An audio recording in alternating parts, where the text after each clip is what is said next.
What's up, everybody? Welcome to the video game show. I'm Sean. So this week there was some reports about the new Xbox. The next Xbox is going to be the next step in your living room entertainment. They have some deals with some publishing companies, some service providers that are going to allow the Xbox to be connected to the boxes, whether it be your cable or your satellite box.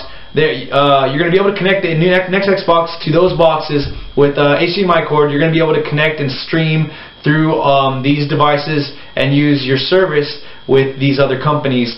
And what they're aiming to do is make the Xbox be the new all-around provider of everything entertainment in your living room. They're taking a lot of steps. They actually built a production company, I think it was a production company in LA, probably for this main purpose of trying to get the function, get all the pieces together to do this properly on the next gen system.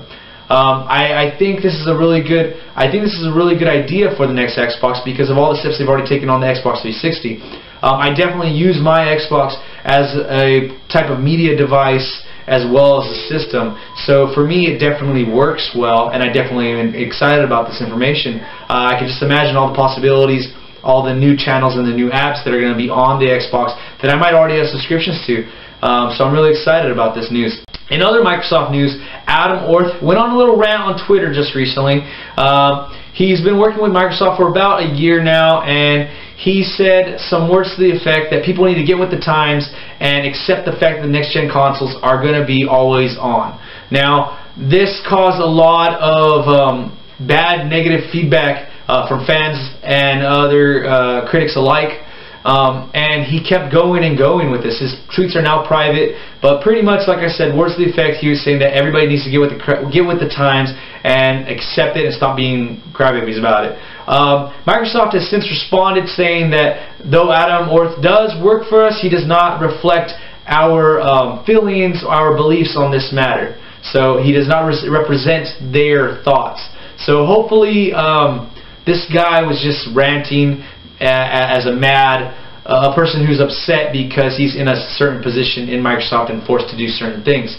Maybe he has a point where game systems should be always on. Maybe he doesn't. I, for one hand, I have never been without internet connection. I've always had one. I did have a crappy one for quite a long time until I got a new router recently, but I've always had an internet connection, so for me it doesn't bother me too much if it's always on.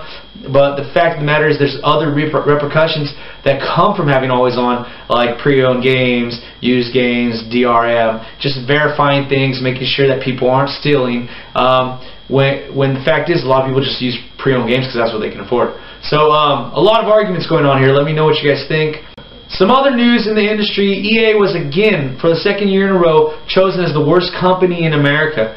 Now this can be decided by tons of factors. EA has stated previously, I remember last year sometime they said, we're not going to have discs anymore within the next year to 2 years. We're going to be completely download. Now for me, that pissed me off. I'm very old school with things. I'm barely getting this whole YouTube thing on how to load on a video. How to upload a video. See, I can't even say it right. I'm barely getting into this stuff. I definitely like to have a hard copy disc of all my music. I like to have discs of all my movies. I don't like to have something without a physical, tangible copy of it, because DRM and things like that, next thing you know, a server's down, and then I'm screwed. I'm out of luck, you know. So the way that EA is talking about certain things, it really scares me. For one, I don't know if I'd keep buying from EA if they were to go that route. Now, one of the heads of BioWare actually defended them, stating that when you go from being like an independent studio as BioWare was before, and you go to EA, they do a lot in the way of giving you the means to produce a game, to make a game at the quality that you want. So in some aspects they are good, some aspects they are bad. It just depends on your opinion of everything and where they're going from here.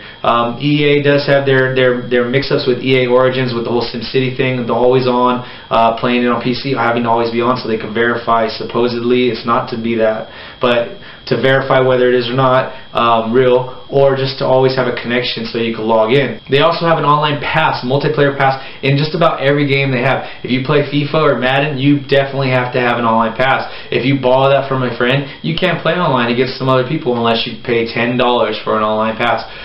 This goes in other games as well. I mean, it becomes very tedious, and you're almost having to buy a new game every time just to play these games. I mean, I could just imagine where pre-owned games would go, or where sites like GameFly would go, Redbox. What would happen to these things if they were to go purely downloadable, or if they were to continue with the route they're taking? In my mind, I don't know what would happen to these other ones. It almost seems like they would have enough share of the market where the other ones would be out of a job, out of a share of the pie. So some actual video game news. Batman Arkham Origins was announced this week. They have a couple videos up of people talking about it. Rocksteady's not going to be making it this time around, but Warner Brothers Montreal. Rocksteady definitely backs them up and gives them their okay to make the game, and that gives me confidence in Warner Brothers Montreal. They're going to be using the same Unreal Engine that they've been using on the past Batman Arkham City and Arkham Asylums. They're going to be using the same engine, so hopefully all the textures, all the graphical stuff is going to remain the same at least. Maybe add some new gameplays. The game is going to take place before the two previous games. It's going to be when Batman is just coming into the whole crime fighting thing, about him meeting some of his most feared villains, most feared foes in his world. The Joker, Two-Face, Ra's al Ghul, and hopefully this builds some kind of precedence of a good origin story that gets your feelings into the game. Because as a video game, you know, you're part of the game because you're playing it. You're part of that art. So I'm really looking forward to this one. It comes out. They've set a date that it's going to be coming out October 5th. That's what they're aiming for. There's no guarantee on that because they could always be pushing it back depending on what the process is. This is also going to be coming out at the same time on October 25th. They're going to be coming out with a sister game. It's going to be called Batman Arkham Origins Blackgate. It's going to be a handheld game, and that's going to be coming out at the same time. Whether or not it's going to be a direct port of Batman Arkham Origins or not is unclear yet, but we will see how that goes as well. I'm definitely excited for both games. I definitely want to play them as soon as I can. In other news, next week, the game right here to my left, Injustice Gods Among Us, is coming out on Tuesday. I'm very excited for this one. I'm going to be getting the Collector's Edition. I'm going to get myself a Wonder Woman Batman figurine statue. I'm going to get a steelbook case. I'm going to get some skins. I'm going to get the Red Sun missions as well as outfits. A lot of stuff's coming in that one. I'm going to be doing a unboxing on that one next week, hopefully. I can post that up on Tuesday. But I'm really excited about this game. I'm definitely not the best when it comes to fighting games at all, but I'm definitely excited about this one. This one, Ultimate Marvel vs. Capcom, I definitely like those because of the Marvel and the DC characters.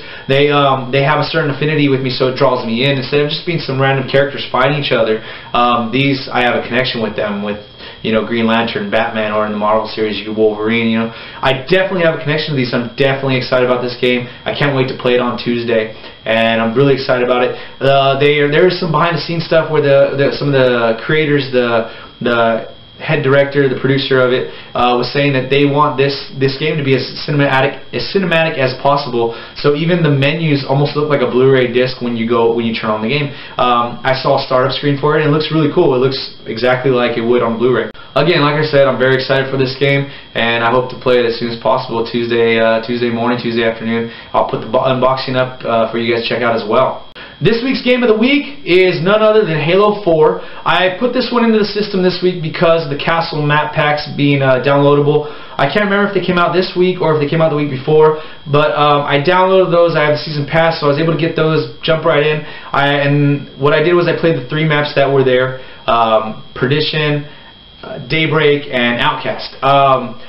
They are all different and the same at the same time. I seem to think they're both made by a certain affinity. Was a big player, a big developer in these map packs.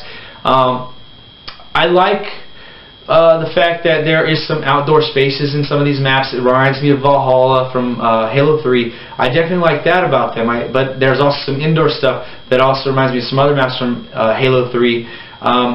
Overall, some of these maps are really big, with not a ton of means of of getting around unless you're in a vehicle. And if you're like me, I don't like being in a vehicle in Halo, so I spent a lot of time in these maps running around. It also seemed like there were a lot of things in your way where you had to run around something on an obscure path to get around. So you, like I said, you're running for a long ways and it seems like you don't come across anybody. By the time you get to where they're at, they're gone. So that's what I came across a lot in it. I do like them still though, because of the fact that they are open. They do have some good power-ups in certain spots.